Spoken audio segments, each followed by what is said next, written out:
Today's episode is a cautionary tale. We're going to tell you all the ways to access your retirement accounts before you actually reach retirement. Tune in to today's Money Guy Show. It's Brian Preston, the Money Guy, restoring order to your financial chaos, retirement, investing, taxes. You've got financial questions, he's got financial answers. It's Brian Preston, the Money Guy. So, Bo, we went to a retirement meeting. We might even have mentioned this in the last show in Indiana. Right. And one of the things we had to determine for this meeting is that there was an opportunity presented to the employees where they either need to roll assets into the 401k or take a distribution, pay taxes, or roll it into an IRA. That's right. And it got us thinking about all the different ways that you should or could access retirement assets before you actually reach 59 and a half. Now, as soon as I hear you say that, the hair on my arm starts to stand up because, Brian, I feel like I've listened to you a lot over the years. And one thing that you always sort of say is that retirement assets are meant for retirement. That's why I did the whole Pirates. I have an analogy in here. Okay. And it's one of those, I don't know if it actually hits because these things can be hit or miss. So when you make analogies. Is this going to be a pirate? Did I hear right as a pirate analogy? Yeah, there we go. I mean, awesome. It is one of those things where I got nervous about why to do this podcast because I think that there's definitely a need for the information, but I got scared. Do we want to tell people how to use assets for retirement so you don't have to work with your back, your hands, and your brain prematurely when those assets might not be ready, might not be mature enough to be let loose? But then I was like, wait a minute, why do this show? I realized everybody who listens to the Money Guy Show, this is not the general public. This is the cream of the crop. These are the people that are influencers among their friends, their family. These are people that probably at cocktail parties are trying to give guidance to their friends on how to make good, smart financial decisions. So why not load up the tool belt with a skill set of knowing all the different exceptions, the rules, all the ways that you can access retirement for multiple purposes. First, it's a cautionary tale, meaning that they could tell people, because we're going to put weight. That's one of the things about today's podcast is I want to put weight to the prioritization of when you should consider retirement assets before retirement. Okay. So we're going to have some prioritization, but also it's going to be a skill set for our listeners so that you can know to share this with friends and family. So that's why it definitely has value for our listeners so that they can load up that toolbox and make sure that they can keep their friends as well as just having this knowledge in case they run into any of these life events. Because let's face it, life does happen. And even though you have great plans, it's nice to have some flexibility so you can go figure out where to proceed next. Before we jump into the meat of the show, though, I do have a few big things that we need to talk about. The first, let's talk about some fun stuff. A lot of you have figured it out because we've been getting LinkedIn comments, Facebook comments, and even on and I feel like we ought to have a drum roll, YouTube channel. We are now doing this show. You can see it. You can, if you've ever wondered, what does Brian's face look like when he talks a certain way? You can see how pronounced my chin is. Right. You can also look at Bo and figure out, is he that superhero good looks that his voice makes him sound like? You're going to be able to answer all those questions and more by just going to our YouTube channel. So definitely go to moneyguy.com and we'll have links to everything that you need. And then also it's just as easy if you are on YouTube. You can just type in the Money Guy Show and we'll come right up. We've done a really good job of trying to, I should say, our man behind the scene has done a great job of making us much more professional than I ever imagined. I'm really excited about the YouTube channel. And one of the things we want this to really be a tool for you guys. So if you have someone in your life who they have some questions and you listen to this podcast and they might get some value from this podcast, you might say, hey, you should go check out the Money Guy Show. Or they go and check it out and they're like, man, 47 minutes? I'm just not going to dial in for that. One of the things that we're doing that's really exciting on the YouTube channel is we're pulling out what we call highlights. And so if you're somebody who wants to know, hey, how do I prioritize my emergency reserves? Or maybe you have a family member who wants to know the answer to that question. You're going to have a little 2, 3, 4, 5-minute video that you can zip right out to them. So we're hoping how to get 100% match. How to get 100% rate of return. Yeah. Yep, that's right. So look out for those highlights as well, and those can be tools that you use to kind of help those around you to sort of share the good news of financial So stewardship. definitely go check that out. I think you'll be very pleased with the way we've laid out the YouTube channel as well as embedded videos on moneyguy.com. So go definitely check out moneyguy.com. And here's the second announcement that's really cool information that we wanted to share with our listeners is that the Money Guy / Abound family is actually growing. So if you've listened to us, and we know there's a lot of financial advisors that are listening to us, we also know there's a lot of students who are in school getting accounting degrees, getting finance degrees, and just think that, man, it would be great. How do I get into this industry and start doing this for a living? We're growing. We think that we probably will we're getting close to wanting to hire another associate position, probably around the January timeframe. So we're a little early, but we feel like it's a good time to start having the discussion. Mm-hmm. So if you listen to the Money Guy show and you're like, how do I crack into the industry? And is my heart of an educator to the point that I think I want to do this full time for a living? Reach out to us. You can go to the contact page on either aboundwealth.com or moneyguy.com. Reach out to us. Let us know your interest, and we can start the discussion. I think I'm curious to see how many of our listeners will take us up on that offer. But it's also an exciting thing. I think we've been hiring for the last few years, but this is the first time I think we've opened it up to our actual podcast listeners to see what the talent pool. Because like I said, you guys have already said it once in the show, cream of the crop. So why not see if that can also help us out and be successful with the structure of our employees here at the firm too. Before I get back into the meat, I feel like I always have to say it because that's what keeps the engine of this thing rolling, is that we do work with clients in 37, 38 states. I mean, we have some things in flux right now on some of those new states. It's 38 as of this morning. Look at that. Just got a brand new client, signed up podcast. Positive thinking there. If you're the podcast listener that sent us the contract this morning, just know that you're the 38th state. Pretty exciting. So go to moneyguy.com if you like what you hear and you like that this is a full circle process, meaning that the more we give you, the more success you have as an individual. We hope you get to that graduation point that you say, you know what? I have been so successful with all this guidance that I need somebody to take this to the next level. Reach out to us. Go to moneyguy.com and go to the contact page, or aboundwealth.com and look at the contact page there.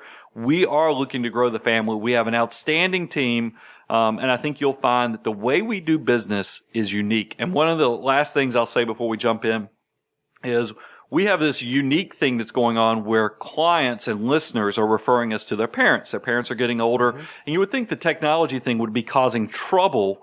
But no, I mean, I had a 1-year assessment meeting just yesterday with a parent, and I got to tell you, they are now way up on the food chain of our favorite clients.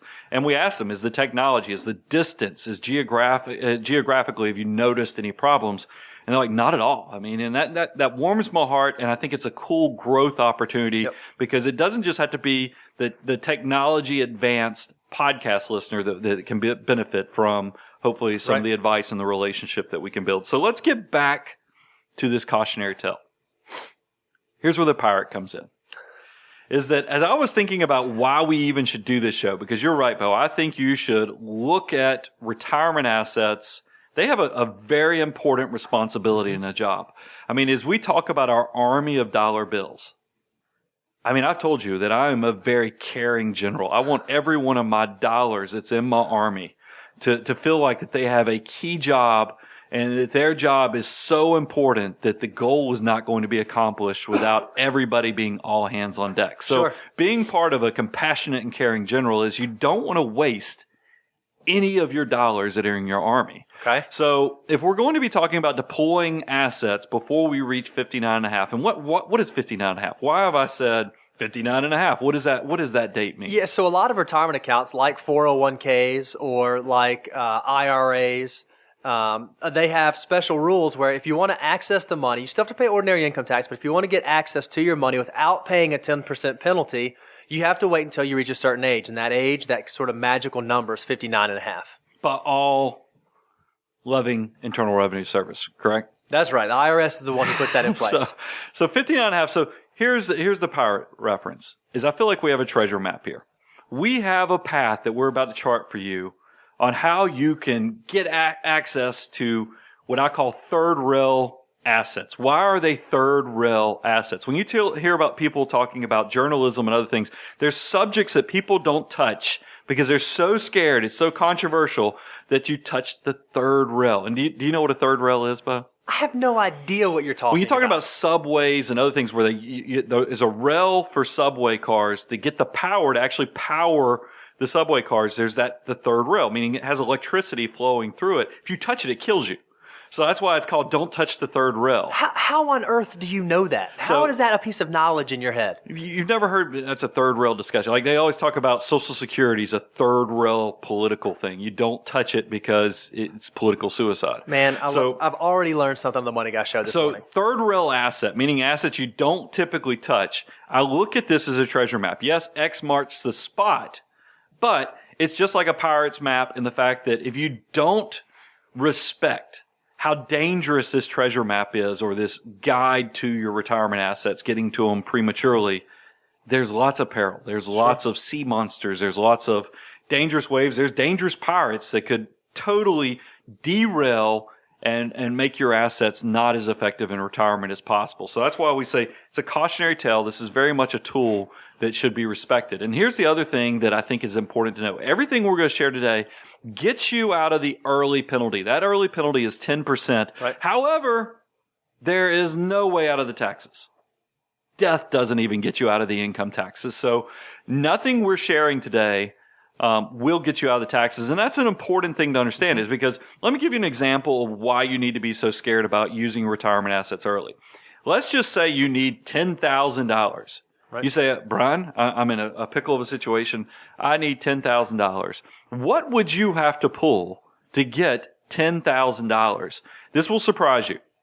If you take into account that you have a 25% tax bracket, okay, and then you're under 59.5 and you're going to be subject to a 10% penalty, if you still needed to get net of everything, all the withholding for taxes, all the withholding for penalties, you would have to pull out $15,385 just to get 10. Wow. So if you think about it, $1,539 of it is going to be penalties, and then $3,846 will be taxes. That seems like a lot of your assets. Remember that Army analogy where we're hoping every dollar that's in your Army has a job, is working. Mm-hmm. I don't think an effective use of your Army is to send them into the perils of paying penalties. Sure. Or income taxes for that matter. Not until it's time for them to actually go and accomplish that goal of paying taxes. So that's why this is such an important thing. But we understand life happens, so let's prioritize this. Let's first talk about reasons that it might make sense. What are the heavy things that might make sense for accessing your retirement assets early? Sure. We'll get into some of the other ones that to avoid later, but let's first talk about reasons that it might make sense because of life. Medical cost. Okay, yeah. So something comes up you weren't expecting, weren't planning for, a big medical bill shows up. That might be a time that you want to access. So that's you're like, well, gosh, that's great that the federal government has put together an exception that allows me to have access to my retirement accounts, specifically IRAs for medical costs. But before you get too excited and think that our federal government is so compassionate, realize there's some exceptions and some rules and some hoops you have to jump through. The first thing is that the portion that's going to be penalty-free for medical costs is only the portion that exceeds 10% of your adjusted gross income. And realize adjusted gross income is an IRS term. And it's really the bottom line on your front page. So when you add up all your income sources, down at the bottom of your 1040 is your adjusted gross income after you take into account a few things that you can lower down, whether it's self-employment taxes, half of self-employment taxes, health insurance. But if you go look at the front page of your tax return, that bottom line number at the bottom after adding up all your income, taking a few adjustments, is your adjusted gross income. So I want to make sure I understand this, Brian. So if my spouse and I, we both work, we both make $50,000 a year, so we make $100,000 a household.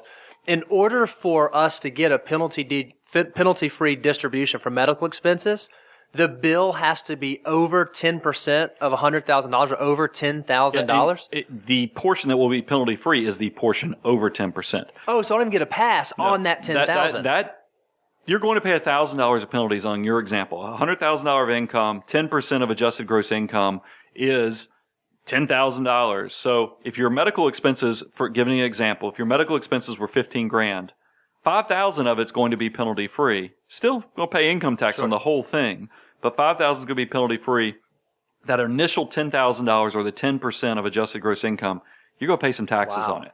So that's why you be very careful before you think about doing this. And then here's another key thing. Logistically, your medical expenses need to be in the exact same year that you're taking the deduction. So your medical expenses and the deduction need to line up. That's a lot of things that kind of need to line up to make this thing a viable option for you.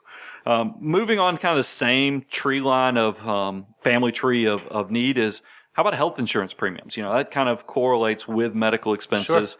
Sure. There is, if you are unemployed and you've been receiving unemployment benefits for 12 weeks, you can now start paying your health insurance penalty free from your retirement assets, your IRAs. Okay. So that's something. And then to kind of close out, life happens, things that you might want to consider, potential decent reasons. I don't want to use the word good, because I still think that you ought to look at this very cautionary mindset, is death and permanent disability also are exceptions to pulling assets out of your IRAs. Now, I can imagine some of you are out there listening saying, whoa, there's something you guys are forgetting. There's an opportunity I have available through work. We're going to get there. I don't want you to zone out and think we missed something. We're going to get there. But we're kind of going through the order list of need to start out. Yeah, and we're kind of focusing on individual retirement accounts, IRAs. And then we have a catch-all to kind of, at the end of getting through this list of priority with your individual retirement accounts. We'll come back to 401ks, 403bs, and then, man, oh man, if you guys are in that 457 plan, that governmental 457 plan, we got something really sexy for you. I know, I don't use that word lightly. When I say sexy and governmental savings, there's something big going on with 457s. So the next one is actually a good thing, right? So we just talked about something that's kind of a bad life thing happens. The next one's kind of when a good life thing happens, right? Yeah. And let's talk about what happens, because and this makes me think of all those TV shows, tiny houses. Okay. What is you see these commercials? Oh yeah. Where none of them have kids, right? I don't think I've seen an episode with kids, but I'm always, for all of us, Bo, you have a baby. You have also a toddler, and I've got a teenager, and then I've got a second grader. So I mean, I'm always laughing when I love watching these shows, because I'm like, oh yeah, can you imagine having a baby in a 600 square foot home? It would just be spectacular. But there are people who are making sacrifices. Our last episode we did was Live Like No One Else. By making these decisions will bring you tremendous success. And I will tell you, your millennial generation, doing some incredible things. Sure. These tiny homes is a symptom of people who are willing to make a sacrifice in the way they live their life so that they can save. There's all these blogs and others that have people trying to retire by the time they're 40. Yep. People trying to retire by the time they're 45, even 50. And so it's an entire movement. There's a movement. It's called the FIRE movement. Did you know that? It's the Financial Independence Retire Early movement. It's a whole deal. Yeah. It's a big thing out there. We could give some plugs to people that are really big in that movement, but let's keep going.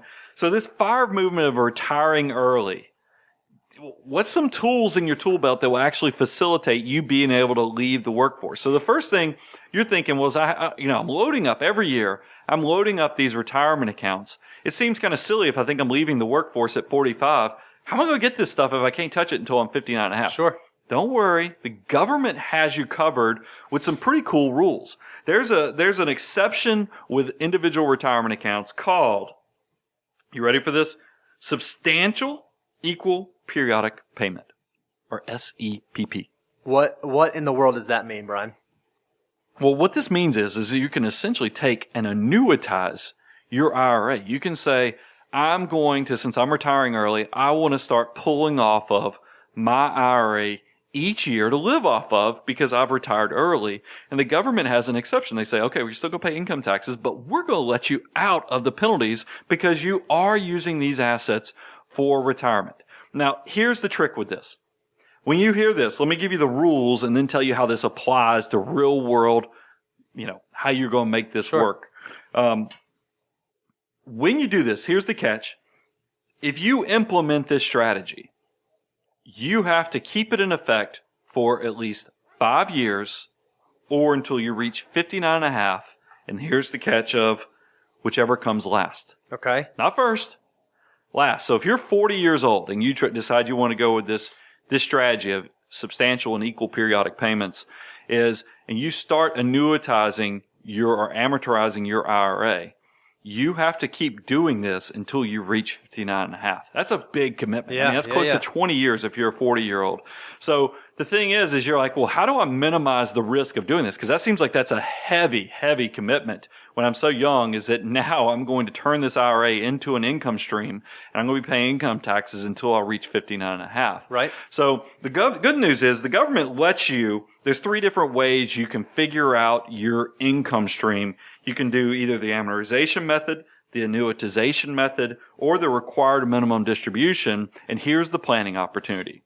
You don't have to do your whole account. You can go and separate out. Say you have a $300,000, $400,000 IRA. You could go set up a new IRA with $100,000 and turn that $100,000 IRA under this strategy. You don't have to do the whole kit and caboodle. So this gives you some planning opportunities that mathematically allows you to go figure out, looking at these 3 different methods. The government lets you choose which one benefits you, and you could essentially create your own pension for yourself. Now, here's where, because I like to give real world stories on this stuff. I have done, over my career of 20, how old am I now? How long have I been doing this? 21, 22 years of doing this. I have done at least 7 spreadsheets where I've presented this to clients who are retiring early, and I have implemented 0. So there is some cool planning opportunity, I think, in theory, when you look at this of, okay, it's cool. We could go segregate out an IRA. Right. We could figure out how much I need to live off of monthly. Right. And we could structure this IRA to pay me. But then when people get to the point of saying, okay, let's sign the dotted line, let's go ahead and lock this thing down, they go, wait a minute, I'm signing on that. I'm going to commit to this for the next 12 years. Yeah. Man, that's going to really push my income taxes up if I decide that this whole retirement thing's not working. Yet I got to keep taking this until I reach 59 and a half. And usually people chicken out. Right. So I think that my cautionary tale on this is make sure you really think you are going to retire, because once you start this income stream, it's rolling until you reach that full retirement age. Bo, anything? Do you have any additional thoughts on that one? Because it's kind of unique. Same thing. It's a fantastic planning opportunity. It's really fun to think about academically, but in practice, we just don't see it a ton. That doesn't mean that it doesn't happen, and there aren't opportunities where you can do that. It's just not something that's super prevalent. So let's talk about, just because you can doesn't mean you should. Because there's a lot of people, and I'm going to go outside of what we're talking about here, is one of my biggest pet peeves when we do 401ks, and I know we're focusing on IRAs right now, but I do want to say this because it's several things going on. When you separate from service with any employer, if your account's less than $5,000, they can just stroke you a check, essentially. And if you're not active, very well, they can send you money. And it breaks my heart when you see people get those distributions just sent out to them. And then the second thing that breaks my heart is when somebody goes and buys a brand new car. They retire and they get their package from HR that says, okay, you don't work here anymore. You have options. Right. Here's the paperwork if you want to take a distribution. That same paperwork that's doing the distribution very well could do a rollover or something else that's much tax smart or smarter from a tax perspective. But a lot of people will use it to put a swimming pool in their backyard or will do a brand new car. And that stuff, it really makes me sad. Yeah. It turns, you turn such an optimistic storyline into, it's so much potential. So that's why I think the perfect topic here is just because you can doesn't mean you should. And let's talk about individual retirement accounts and all the ways that the government makes available for you to avoid penalties. But I think you really should think long and hard about any of these. So the first one, education. Oh, this is we hear a lot about this one because a lot of folks will say to us, Brian, I'm nervous about funding 529s because what if my kid doesn't go to college or what if we overfund it? Why don't I just build up a whole lot of money in my IRA and I know I can use that for education? So that's probably the best way to save for college, right? Yeah, I mean, you hear that, and I know I sound like a broken record, but I think it's worth repeating. There's an entire industry that helps your child, whether it's scholarships, whether it's grants, whether it's student loans, that will help your children make it through their educational goals. I don't know of this cottage industry that funds retirement. I've yet to, maybe we could be the first one that offers retirement scholarships. Send your application. Send your application. If you run the 100-yard dash really quick, maybe we'll help fund your retirement when you're 60 years old. I mean, you just don't see those opportunities don't come your way. So I would tell people be very careful because the government does make available, and this is a pretty big umbrella they offer. I mean, it's your spouse, it's your children, it's your grandchild. You can have access to your retirement accounts for all those different family members as long as it's to an eligible institution and it's qualified education expenses. And when you hear me use the word qualified education expenses, because 529s, Coverdell educational IRAs, they all are using a very similar definition. That's your tuition, that's your fees, that's your books, your supplies, your room, and your board. I mean, it's all that stuff that does qualify, but there's lots of catches. Sure. One of the biggest ones, if you are, because if you're thinking about using an IRA, it probably means you're not super flush with cash. So maybe you qualify for financial aid just naturally off of a needs-based program or your children. So there's a form you fill out when you are applying for federal financial aid. It's the free application for federal student aid. Bo, make us sound smarter. What's this? It's the FAFSA. Yeah. Say the this. FAFSA. See, that sounds so ridiculous hearing that, but it is the free application for federal student aid. It's a form you have to fill out. The problem with using retirement assets is now all of a sudden you've brought that income in and it will count against you. So I guess, if you were considering using these assets, I saw strategies all over the place when I was doing research on this, is that the year to do it is your senior year because you're not applying for financial aid, after your senior year. But still, I just don't like seeing individuals use retirement assets for education. Sure. So think long and hard before you make that choice. Another one, positive thing for you personally, but probably not a great use of those retirement assets, home purchase. Oh, yeah. I mean, this is something, we had this question asked us a good bit is, hey, should I just go pull from my IRA to come up with a down payment for my house? Why not? Right. Go pull from my IRA. And hey, look, the government even gives me an exception. They have this first-time home buyer program where I can go pull $10,000 out for, penalty free. Right. And if I'm married, up to $20,000 potentially between me and my spouse, hey, that could really help out with a down payment. The problem with that is that it is so much harder to get those assets back. And plus, $20,000 that potentially could be $100,000 at retirement. Sure. Yes, it's great to have that shelter, but there's so many programs, whether it's FHA, there's different ways that you can get into real estate without a huge down payment that it just doesn't seem appropriate to sacrifice those retirement assets. Now, a lot of you have probably heard that terminology, first-time home buyer. Wait a minute, what does that even mean? What the IRS, it doesn't mean that you have to be 22 years old or 24 years old and you've never owned a house. Right. It just means that you couldn't have a primary residence in the last 2 years. Couldn't own a primary residence. Yeah, you couldn't own a primary. Now, it gets kind of gray. Believe me, there's all kind of blogs if you want to go deeper. If you have a vacation home, maybe you haven't had a primary residence. We're not going into those crazy reindeer games that you could do, but just know that housing is another one of those things. Just because you can doesn't mean that you should. And then some other opportunities, reservists. If you're in the military and you've been called into active duty, the government does make it eligible for you to get access to those retirement accounts without penalties. I thought this last one that we like to talk about is kind of an ironic, funny one. If you have a tax lien, you have an outstanding tax bill that you and the government have been talking about, hey, how are you going to pay this outstanding bill? They give you the opportunity. What nice guys they are. To get access to your retirement accounts to pay any outstanding tax bills. So just to make sure that it's penalty free, right? But I still have to pay income tax on that. So you just kind of pull out exasperate money the to- situation. Okay. You're going to go create taxes so you can pay pay your taxes. taxes. Okay, It all ties in quite nicely to the whole death and tax joke line, punchlines that, people talk about that you're not getting out of the income taxes. Bo, this kind of, now we're at the point of talking about outside of IRAs. Sure. There are some unique planning opportunities just with retirement accounts pre 59 and a half. Kind of walk through a few of those. Yeah, the biggest one is if you are somebody who's thinking about retiring early. And when I say retiring early, I mean before 59 and a half. There is an opportunity that if you are participating in a 401k or a 403b, a ERISA qualified retirement plan, and you separate from service, and you're at least 55 years old, you can start to access those assets. 50 if you're a public service, 50 potentially. if you're a public servant.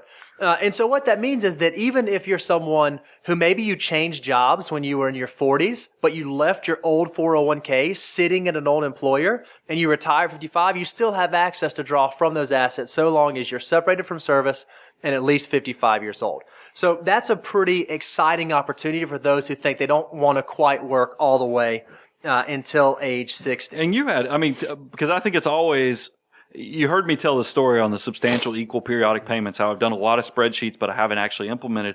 I think it's very powerful for people to know when somebody retires early. You actually had family members take advantage of that 55 separation rule. Yeah, so one thing that happens is, we talk about this all the time, Brian. We're talking to new clients that 401ks or employer-sponsored retirement plans are really a love the one you're with type opportunity, meaning the investment options inside the plan aren't all created equal. Sometimes there are these really great plans that have really low cost indexes and a nice robust lineup. And sometimes a plan might only have 5, 6 options and they might be really fee laden and expensive. And so I've had a family member in the past who had a very large 401k because it was a very generous employer, but the investment options were not fantastic. Right. And this individual wanted to retire at 55. So one planning strategy that we did is we calculated how much that he and his wife needed to get from age 55 to age 59 and a half. We left that portion in the 401k and rolled the remainder to an IRA rollover where we could actually go design a well-developed and robust diversified Much lower portfolio. expenses, better investment choices. That's exactly right. So we essentially had these two portfolios, one for the short term, paying for those 5 years, and then the bigger pot was actually growing for the future. So it was a really neat planning opportunity to still be able to grow the portfolio, but also allow this person to retire early. In a nerdy way, doesn't that make you give you chill bumps yeah, that it's you can awesome. actually do It's so cool awesome. stuff like that where Yep. you get to break out the assets and make sure everything, that's what being a good field general, every dollar bill was doing something very appropriate That's right. and allocated to be as efficient in their job as possible. I thought, because this came up at that retirement meeting, loans. Oh, yeah. 401ks. Now, once again, cautionary tale. We don't like it, you made a joke about it during your presentation, but you said every time I talk about a loan, I'm going to tell you guys, don't do it. But if you get in a pickle of a situation, you at least have options. Right. It is one of those things where if you're in a 401k, a 403b, there's a very good chance you might have access to a loan. So if you got in a situation where you needed access to retirement assets, you lease with a loan. Here's the cool thing over IRAs. Everything I gave you on that exceptions list was to avoid penalties. Right. But as soon as you pulled that money out, you were paying income taxes as well. So you were gutting probably 25 to 30% of the assets if you add the state plus your federal income taxes. That's sad because that money will never work for you again. However, with a 401k, we don't love it, but you can take a loan, probably pay it back over a 5-year period. And guess who you're paying interest on that amount. There's usually an interest rate that is calculated by your plan administrator. But guess who that interest rate is being paid to? Well, it's got to be the IRS, right? That's who takes from the IRA, right, That's Brian? what's so cool. You actually are paying yourself back, and no income taxes are due on the loan until or unless you separate from service before you've actually paid the money back. So we don't like seeing loans, but I think it's a much more viable option than going and yanking money out of IRAs and paying income taxes that you'll never get back. So I want to make sure I understood that right, Brian. So there was an example earlier. You said if we needed to get $10,000 out of an IRA to cover the taxes and penalty, we actually have to pull out maybe $15,000. Yeah, getting close to $16,000. And that extra 5 or 6 just disappears. Yeah.